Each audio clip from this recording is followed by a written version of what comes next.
Is anyone else hearing a weird sound? Yeah.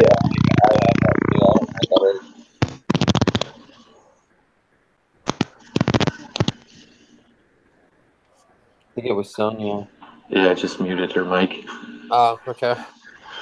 That's a lot better. So, Sonia, if you want to say something, you'll have to go off mute, but you're just giving a lot of feedback.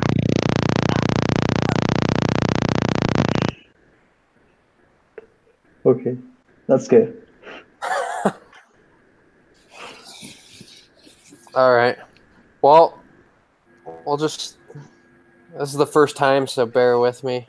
I'm just kind of going to go through it. So I'm just following along on the group discussion. I don't know if you guys have that up as well. It says it's under group discussion. It says Carpenter and Horowitz. It says many of our discussions center on understanding success, on making crucial decisions. Today, we're trying to account for failure. Begin your group discussion. Quickly reconstruct the key elements of the cake financial business model, starting with customer value proposition. I can start off.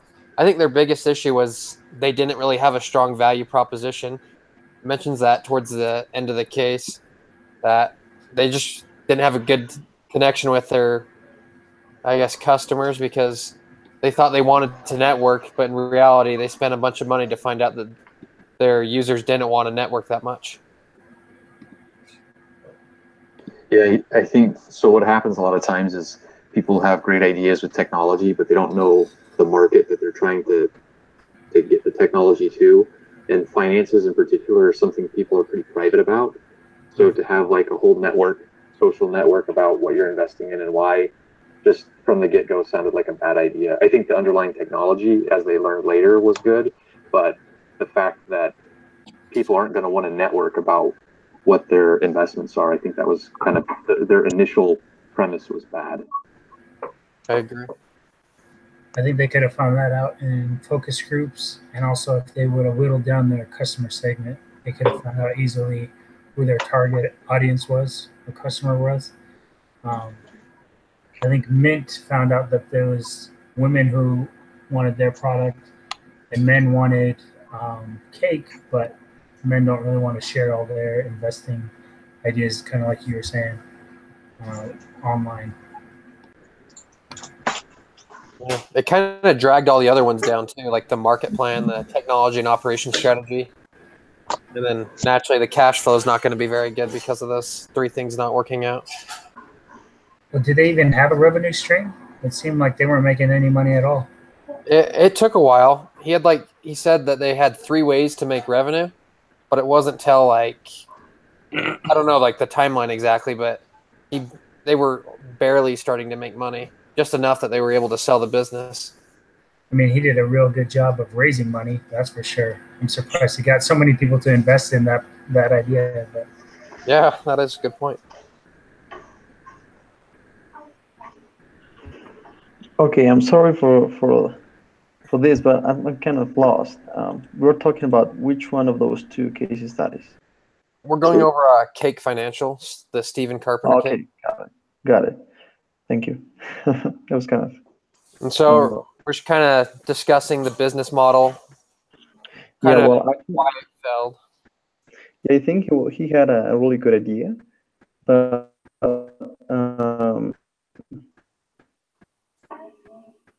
he didn't just had this bright. This is going to be successful, but he didn't really get to know his customers and who was really going to be willing to acquire those services. You know, he thought that he was going to reach like a huge market, a huge number of users, but actually it was not like that. Mm-hmm. I think he also added kind of an additional element of competition because the technology he was using, the way he was doing it. I don't fully understand the technology behind it, but he didn't have to pay like the brokerage firms for for the access. So I think he ended up potentially creating kind of a hostile environment because they were used to getting paid for those types of subscriptions, and his technology kind of bypassed them. Yeah, and it's like, why would they want to be a part of something that they're not going to make money in, you know? Right. Yeah, and I think later in the case it was talking about how, like, he had it was almost like a prototype of what the website would actually do, but it wasn't like the real deal. And, you know, people could get on and play around and see what it did, but, you know, it said he wished he would have had like a more lightweight version of the prototype that he could actually put out there and really test for real and see how users were using it and get like real user feedback, because that ultimately that user feedback came back to haunt him in the end, you know? Mm-hmm. I think that's also important, because if somebody's going to invest potentially their life savings, if they're not comfortable with the website, they're not going to put money on it. Like they're not going to. Like, I was thinking to myself, I was like, would I even have the guts to like put all my investments into one place? Like, what if someone hacked the system even? Like, I was like, how do I know this is legit, you know? Yeah. But I mean, I guess it was, so. And I work with a lot of people actually kind of doing the same thing. I'm in the financial industry, and I'll talk to people who are trying to switch from like one accounting software to another. And I've seen so many companies that have pitched kind of a half-baked product, and every single client that I work with have said to them, once you have a complete product, come back and see me. I'm not going to be a pilot for this. Yeah, no kidding. Makes total sense. You know, you got to protect yourself. So yeah. Yeah, that was kind of the difference, is they didn't have a complete product, but they still tried to go forward with their plan. mm-hmm. Then we have a ton of questions, so sorry if I kind of cut off discussions at all. No, go ahead. We're going to move on to the second question. It says, after your group has recreated the business model, vote, was Cake doomed from the beginning, or was this a promising business model? And then beginning with those who say it was promising, tell the group what you like about it. And then basically those who don't, basically give your argument for that as well, why you felt like it was doomed. So we vote. Yeah, I think it was doomed from the beginning. Yeah, I think the idea was doomed the way he presented it. I think the technology was okay, but his business was doomed. Yeah, I agree. I think he had a good idea, but the way he went about it was bad. And he could have nipped a lot of things in the butt. Just a few pivots here and there in the early stages probably would have saved him a lot. But I don't know. I think he feared to focus on his failures and exploit those to where he could correct them. And he was too happy with the progress of hearing people praise him for his idea that he just ran with that too much. Yeah, I feel like the idea itself isn't doomed, but the execution of the idea was doomed, if that makes sense. Yeah, and I think, you know, the moment he took that money from the, you know, the venture capitalist, it's like he said at the end of the case, it's like, you know, you have to meet deadlines right away. Like, I mean, there was no way out. And if he had to pivot at all because he saw that his business model wasn't exactly what it should be, that he needs to be doing something else, you know, he had to explain why he was pivoting to, you know, the financial advisors behind it or the people who were investing their money. And it would just put so much pressure on him to get a product, you know, out there like super quick, even though it was, you know, half of a prototype, you know, and it just, the moment you take that money, you're locked in. It's hard. Yeah, I think that the idea was actually a really good idea. Well, if we read the next case study, we realize that it was actually a good idea, you know. However, he didn't develop a really good business plan at all. He just envisioned like the final revenues. He thought, okay, we're gonna make 82 million in revenues, but he didn't develop like the right business plan. He had like specific and good ideas, or like the main ideas to reach his final goal. Yeah. Right. We're going to move on to the next part. It says, next, discuss Stephen's approach to the opportunity. Try to understand what, if anything, Stephen could have done differently that may have produced a better outcome. So it says on page 3, Stephen says, in retrospect, I'm not sure that these early focus groups were very helpful. They validated our high-level concept, but we did not seek feedback on a specific product. I've learned that focus groups for technical products can be unreliable because people can't always say what they want until they actually see it and play around with it. We would have learned more by building a lightweight product and watching how investors used it. We also didn't get much sense of our user segmentation from our early focus groups. Later, we learned that there are important but subtle differences between active investors who track their portfolios daily and mainstream investors who pay less attention.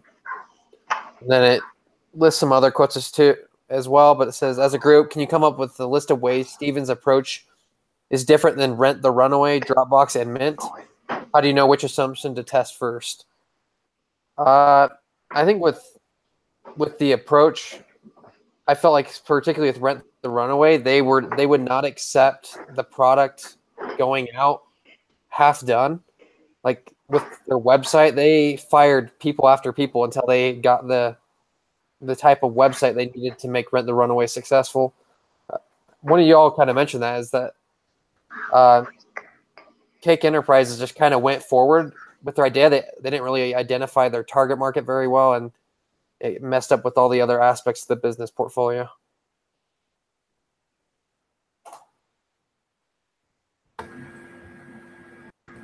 I think he put a little more blame on the focus group than he really should have. I think had he had a MVP or an actual product or a beta test to give them to work with, then they would have given him the feedback that he needed. He started getting some of those answers as time progressed, but yeah, just to say that they were useless or not beneficial, I think, given what they had to work with, that's why it wasn't beneficial, in my opinion. Well, I can't remember if it's this class I'm taking. Seems like 3 classes that all blend into one right now. Yeah, but I get that. but they were, I think it was this one, but they were saying there's a difference between a good idea and an opportunity. And I think this was a good idea, but you really need to consult with people who are already in the industry. It's kind of foolish to think that somebody is in the industry and not poking around already, and that you're going to come in with this fresh idea and blow everybody away. There are already people probably doing the research, so consulting with them, I think, would have given him the insight that saved months of work, where he would have known people don't want social media to be attached to their investing. And so they could have pivoted right away without having spent a lot of time and energy and money on that idea. So I think he didn't do enough upfront research. He thought his idea was genius, and so he just got focus groups to say yes or no, does this idea work? But they didn't get it. I don't think they were getting the feedback to the idea would work, but would they use it is a different question. And they got the focus groups to say yes, this works the way you have it planned, but that did not mean that they would use it. Yeah, that makes total sense what you're saying. Yeah, you can kind of twist stats and focus groups any ways you want, unless you accept the hard reality of what's going on too. Mm-hmm. He probably took his focus groups and probably had so much belief in his idea that he didn't want to give it up. And it's just a totally different question. Like, a fake strawberry smell might smell good, but then if you were to ask, would you eat it? The answer would be no. So, if you're asking the wrong question because you don't know the industry, then you're kind of just reaffirming the wrong thing. And so I think he was just out of scope. He was out of his element, and he didn't know how to, he was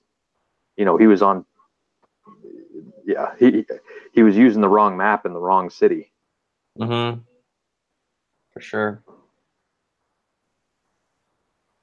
We're kind of touching on this 4th question, so I'll just bring it up as well. It says, as a group, identify the main reason for Cake's failure. Was the failure just beyond Stephen's control? What low-cost experiment could Stephen have done to test the assumptions behind the main reason for failure? I think just a lightweight model of what he was trying to do. And, I think started it out with, have like a real prototype, start out with some smaller companies, see how they like it, get their feedback, revise it, and then throw it out there in the big market and see how it does, I think that could have ultimately saved him a lot of time and money in the end. Maybe also offering a freemium. Yeah, for in real. ads to get some of that revenue stream going from the get-go. Mm-hmm. Well, and it sounds like the part of the company that worked the best was the algorithms, that they were beating Morningstar and other rating systems, and so sounds like the algorithms worked. And you don't really need a huge customer base. You get Morningstar to subscribe to what you're doing, and you sell it for a couple $1 million a month, and you're done. You don't have to have, this mass marketing and try to get, you need 60,000 people to sign up. So he could have just gone with the algorithm, which is what they said they enjoyed doing anyways. Could have just gone with the algorithm, marketed that, sold it to Morningstar on a subscription or whatever, and then worked on the other aspects of it with the cash that they were getting from it. Mm-hmm. Yeah. I wonder if they didn't do that though because of the venture capitalist firms that were behind them and the investors, because I think they pitched their initial idea to them. I wonder if they didn't do that, fall back on that one idea that you're talking about just because of the money that was involved. I don't know. Yeah, but even as a side thing, I mean, yeah, how much time does it take to say, hey, Morningstar, I'm beating your rates, your ratings. Do you want to subscribe to what we do? And then you go back to the venture capitalist and say, I have a way to get your money back. But as it is right now, if we go with what I'm doing, you're not going to get it. Yeah. I mean, they're going to say, okay, well, let's go with that. Yeah, give them that option and let them know. Yeah, for sure. Is there any other thoughts about the Stevens Carpenter case before we move on to the Andreessen Horowitz case? Awesome. So moving on to the next case, it says, so far we've learned to evaluate business models of startups. Today we will examine the business model decisions of a startup in a mature industry. As a group, begin discussing the following questions. The first question we'll discuss is, was the VC industry attractive for A16Z to enter in 2009? What was the competition like at the time? What was the typical fate of the new entrants in this new industry? Why was this so? What are the trends in the VC fund performance during this time?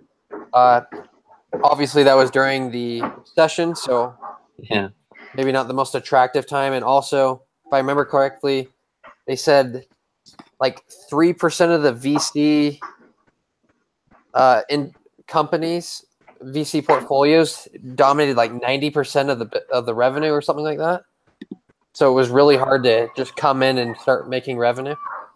Yeah, and I feel like people were afraid that Google. That's when Google really had taken off, and Google was running everything. And I think people kind of sat in the back seat and said, "How do you come up with something that can beat Google?" You know what I mean? Yeah.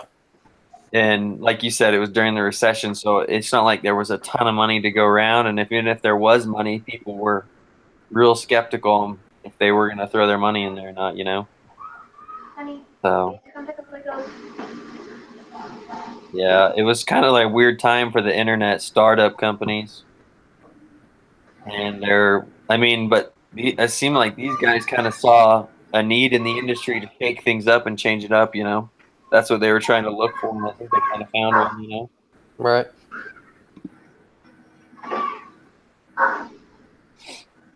Kind of like you were saying, I don't think it was the best time to start something like that, but I think the internet was so hot that people were like, if you're going to jump in, you better jump in now. Yeah. You kind of got to wait it out sometimes. You don't know if it's always going to strike gold. So I think I don't know. Their competitors were heavy hitters, so it's really hard to say if it was the best time or not. I mean, after a recession, who knows?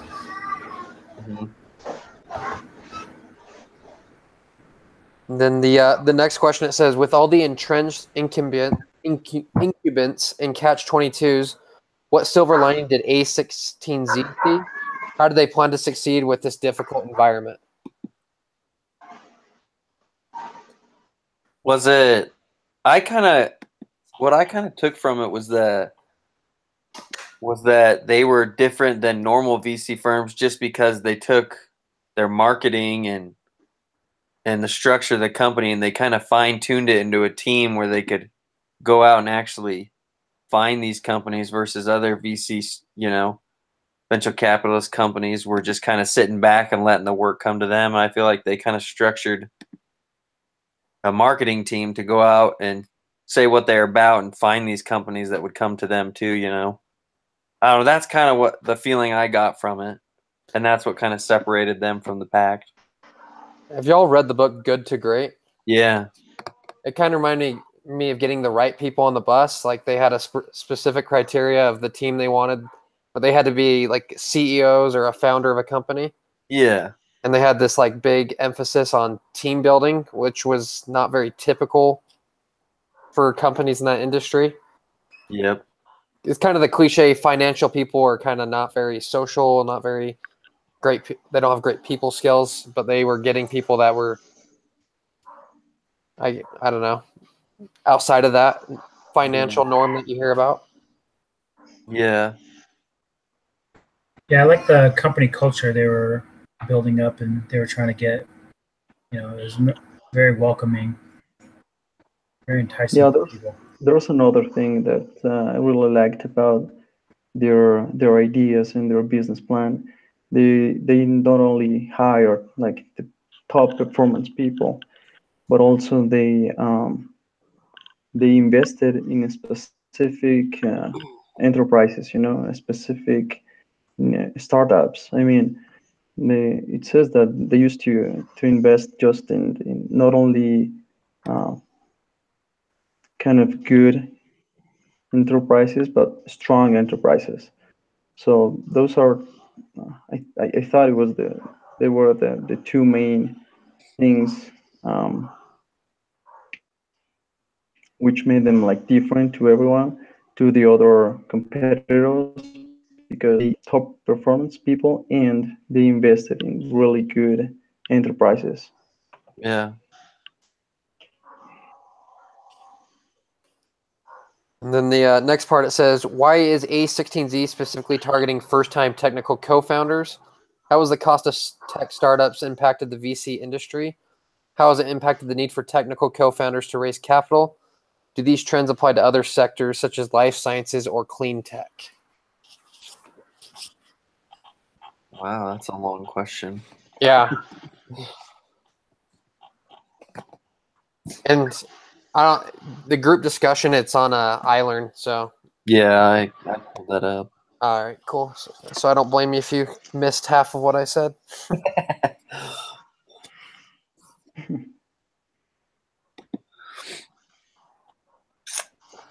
Yeah. I don't even know. For that question, that's a tough one.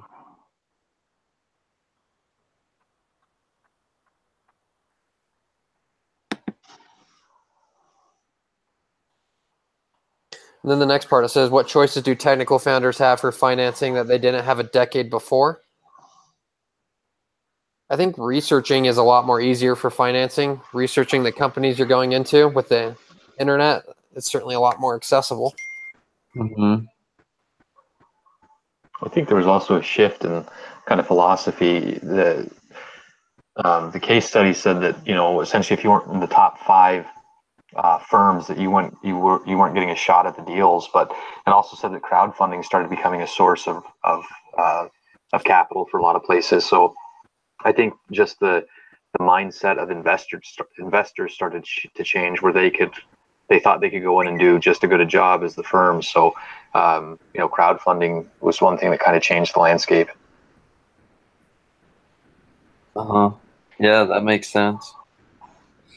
One thing I found in the case, it said the cost of launching an internet business had dropped dramatically due to largely open source software, cloud infrastructure, and internet distribution. So, I guess Dropbox is kind of a cloud structure. So tying two cases into one.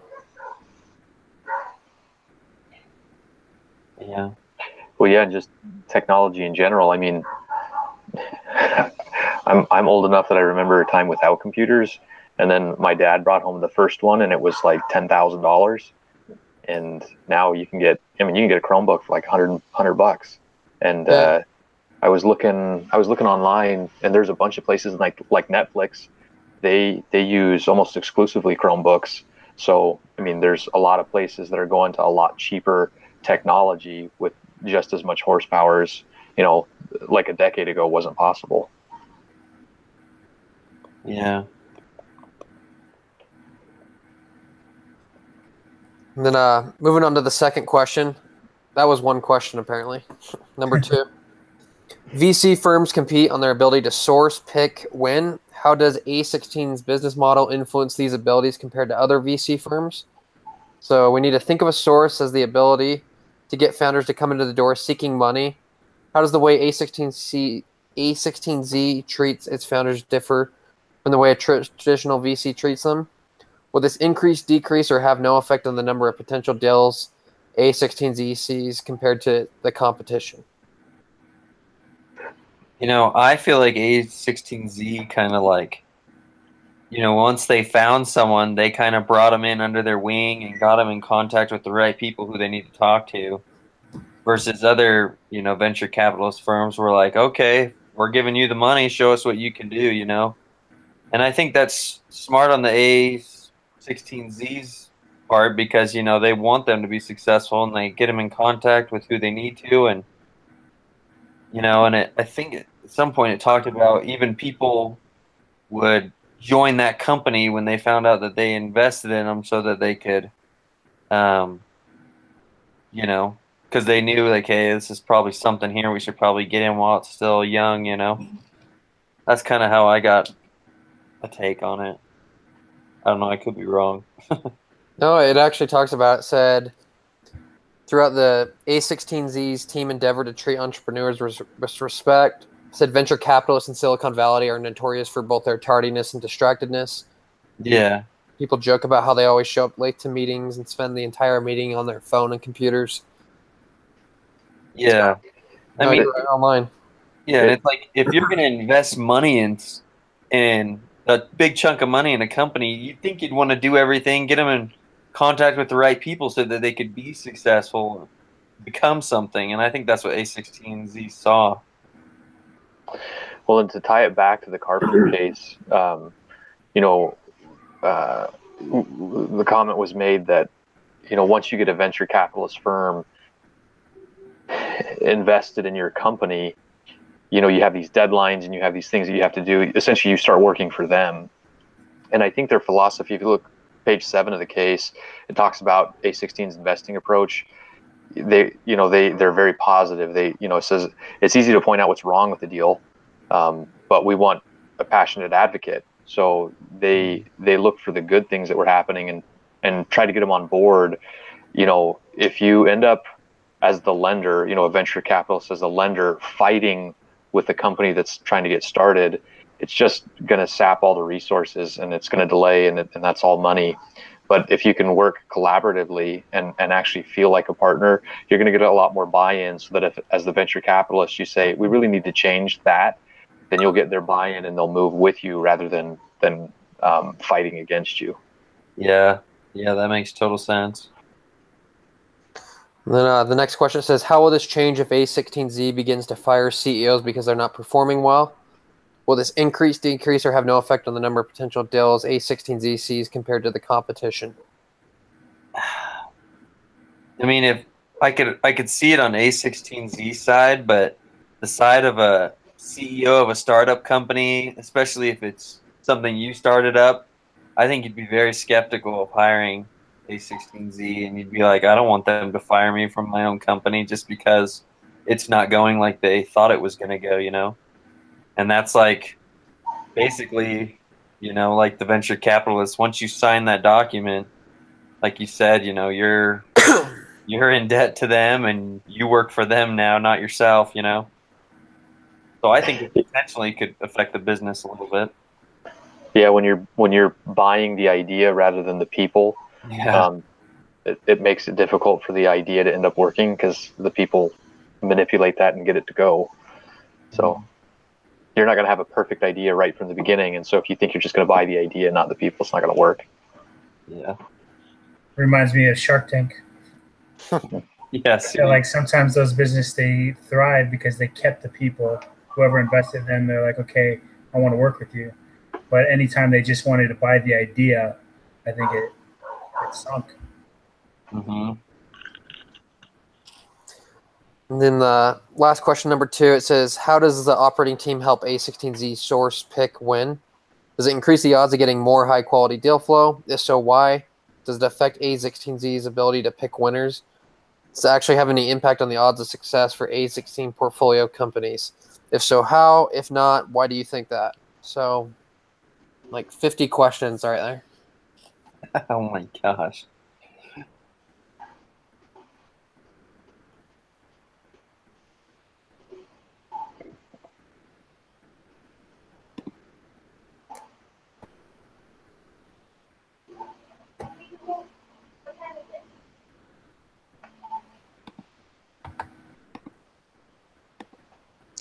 Just one thing something I saw in the case, it said U.S. venture capital investments returned an average of 8.9, and it said relative to the S&P index returns of 20.6. So the idea of crafting a winning model is pretty challenging starting off. Kind of goes back to the thing how entering the industry, you're dominated by those large companies. So creating a winning formula, you have to do something. It kind of brings that up in the case, something that's different or unique. You can't just come in with like a similar idea.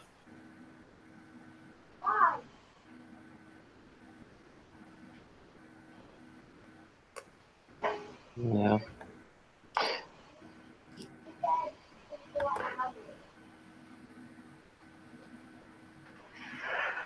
I don't know if it's different than other venture capitalists. I didn't really research that, but one of the things that, and I think it probably is a little bit different. One of the things that they said is they don't do, A16Z doesn't do things for the company that they think that they should be able to do for themselves. They don't hire people. They don't run a PR. They don't do any of that stuff. And I think sometimes other venture capitalists, firms will plant people in the company to help them succeed. And I think that could probably be the detriment to them. And then once, I think word of mouth and a lot of, entrepreneurs talk to each other. And so, if you get one successful thing going and they have a good experience where they say they let us run it, they were supportive, they helped us. I think that does help them attract referrals and stuff from other winning ideas and companies. And I think it helps them. Yeah, it does say of the entrepreneurs who received it, the 5-question survey, it said 70% completed the survey and they received a high level of satisfaction if they would recommend it to a friend. So Yeah. The way they treat people with respect goes a long way with that referral process and the networking. For sure.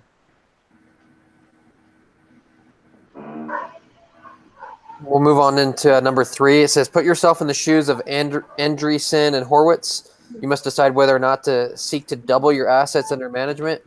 Vote as a group. The decision must be unanimous. Consider the following as you decide. How many portfolio companies can one general partner reasonably support? Are there any economies of scales in this business? I suck at econ, so someone will have to explain that. Will you have to hire more operating team people? If so, will the partners actually make more money for doubling their assets, or will all the additional profits go to hire more people? Wow. These questions are ruthless, man. Initially, I feel like they should double it. They have the momentum. They clearly have a winning formula that has differentiated. The referral process has been well.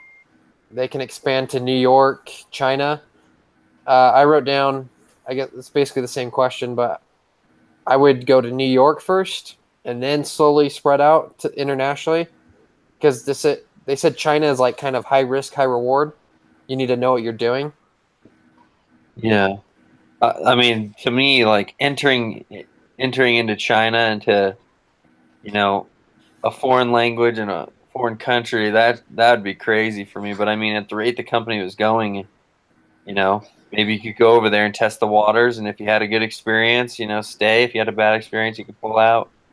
But yeah, definitely. Yeah, I don't know. At the same time, it would be hard to,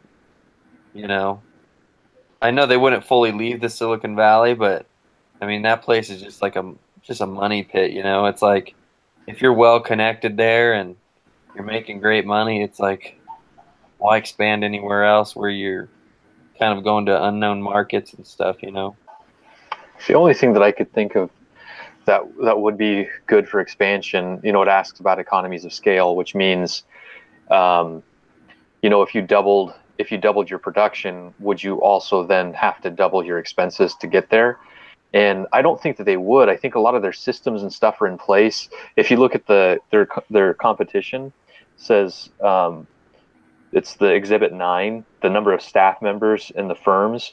So if you look at Horowitz, they employ a lot of people. So clearly, the other companies have proven that you can do it with fewer employees. So if they already have the employees, I think just increasing their production, I think you could. I don't know about doubling, but I think you could expand fairly well without also at the same level increasing your expenses. Yeah. Just really keep your operating costs at an all-time low and see what it can do. Yeah, and that type of business, if you already have the computer systems in place for tracking and for monitoring, what businesses you're working with, then you already have that expense out the door. Adding more to it wouldn't cost much more. So your biggest expense would be payroll. And I think that they could get more out of each employee. I mean, they're compared to some of the other companies that have relatively that raised the same amount of money. I mean, the top one, Axle Partners, had like 30 employees, and Horowitz has 40 functional specialists alone just in that one category. So I think they could extract or get more out of each employee without increasing payroll even. Mm-hmm. They do pay their employees more than the usual. Is that right? I've read so many case studies from classes I can't remember. I think that was this for them as well. They pay people higher than than normal in the industry. Uh-huh. Yeah, that might be true. I don't know. I don't remember seeing that.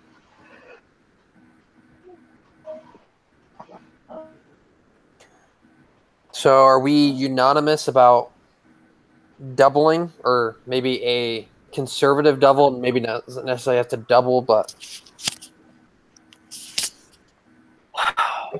Yeah, I'd say a little expansion's good. At least test it out. at least expand into New York, because Yeah. You'll have similar, I'm sure it's similar to Silicon Valley. Yeah. For sure. And then if you do well there, then you can expand. Like I've seen companies, they get so excited about their momentum, they just try to spread it everywhere. And then that ends up kind of killing them. Ironically, it kills their momentum. So I think I'm more conservative. Make sure you continue to establish your service or product before you go and expand. It's kind of the problem with this, Cake Financial was they try to keep growing and add more customers without really finalizing what they were doing. Yeah, for sure. But that's about it for the discussion. I think we do have a group assignment we're supposed to do. Oh yeah, I saw that. And then are those discussion boards? Oh, there's just one discussion board, right? That's the discussion board is for communicating. Oh, but we did it through email anyways. Yeah. Okay, so we just have that quiz and then the group assignment. Yeah, so we have the quiz basically outlining that you went to the meeting. Then we need to post the meeting link does only one of us need to do that, or do we all? I think just one of us needs to do that. Okay. See. I can Alright. send it back to our email if you want to post it, Keegan, since you're the leader. Yeah, that'd be good. Okay. How, is this like when you do it? Is it recording the whole time? Yeah, it's been recording. Yeah, you have to start the recording on Google Hangouts. Which, yeah, I've done this in other classes where I've always created it, started it, and then emailed it to the leader. Oh yeah, that works. If you want to keep doing that, and then we know that it's actually getting done, because it's a little confusing at first if you don't know how to start it. Yeah, I just didn't want to use Zoom. I've never used Zoom before. Yeah. I've been doing this, for a few semesters now, so I'd rather stick with this. Yeah, for sure. I agree with you. Would you be cool posting the link on then? Because I'm not exactly sure. Do you want me to email you the link or just be the one to post the link? Either or is fine. I'm happy to I post guess it. I guess it really doesn't matter as long as they have it. Yeah. If you I'll post it. cool. And then anyone have a proposition of how we do this group assignment? We can I'm just split it reading. up. I'm reading it right now. Is it a series of questions again, or how's it broken down? We have 2 questions. Basically, we need to write a response on a Word document. Basically, one's about the Stephen Carpenter. The other one's about the Andreessen Horowitz case. So what I've done in the past for assignments like this, if we just create like a Google Doc, just a blank page, and one of us, I've never really had to coordinate it before. Somebody will start having ideas and just put them down, and then people can flesh it out, and then we'll have a drop dead. Like all comments, all changes have to be done by Friday, and then we just turn it in. Yeah. Because there's times like I know it's almost 7 o'clock my time, so I have several more hours tonight that I'm going to be working on stuff. So sometimes I'll get a wild hair and just kind of go for it. And if people can just add on or change, or if somebody else has, something they want to put in, then they can do that too. Okay. Yeah, let's just plan on a Google Docs then, and we can just communicate through email. And I think Friday night is more than enough time to get that done, so we don't have to worry about it for the weekend. So we can just stay in touch for that. How do you guys like? Would you prefer like text messaging or just email work or discussion board? Email works best for me. Yeah, me too. I think email is the best option. Okay. Yeah, we'll just stay in touch through email and get that Google Doc in there. Cool. With the Google Doc, you just add everyone's email on it. I can get that set up if you'd like, or Yeah, and then just add everyone's email and then make sure everyone has the right to edit it. Sometimes it's weird and it doesn't let anyone edit it until you give them access to. Yeah, when you add them, you can click edit next to them, and it'll say just review or read or review or write and review access. I don't know if you. I've done it before too. If you want me to do that as well. Okay, yeah, you can. Yeah, go for it. Send it in the email. It just takes a second. So something I was kind of thinking is maybe if there's only 2 questions, we have 2 people take a question each, and the 5th person does the editing. That works. Yeah. Yeah. That's fine with me. I'm most comfortable with the Carpenter case. I was not as comfortable with the A16Z. Yeah, I'm gonna jump on that as well. But I don't know. Should we just have the group leader for that week do the editing for sake of simplicity? Sure. Yeah. I mean, I don't think this paper. I mean, it's nothing crazy. So. I mean, I'll put ideas too. Yeah. No. It should be fine. Well. Is there a word count it's asking for? Doesn't say. I can't imagine it being more than a full page. Okay. Just 2 questions. Basically, the rubric says the decision response would get approved, funded based on the support provided without significant questions or concerns. So that tells me nothing. But Yeah, I don't think Yeah. We all just get on and work on it. It'll be good. Yeah, I think we just do our thing for the first one. We'll look at the grade, and once we get feedback, then we'll know what to do next time. Yeah. Sounds good. He hasn't graded much, so I can't get a good read on like, is my work awesome or does it suck? Yeah. Okay. Well, cool. I think we've addressed everything. Is there anything else? Who would be the next group leader next week? Just out of curiosity. We had the schedule. It's in one of these emails. I think I'm the third week, if I remember right. It's based on last name? To be honest, I'm completely lost. I was in 3 different groups, and I still have invites from the other groups, so I don't even know where the schedule is. My last name starts with a T. What is yours, Mason? It's Foot, F. John? B as in boy. So I'm last then, huh? Yeah, so I think Jonathan, you're next. Okay, I'll do it. Next. Cool, man. Sounds good. I'll set up both the Word document. I'll just do that every week. I'll do the Google Hangout in there and the Word document. So it's no problem. Thanks, Perfect. Derek, for doing that. Thank you. Yeah, appreciate it. It's all good. Okay, we'll stay in touch, guys. We'll see you. Yeah. Good luck. See you later. Thank you very much.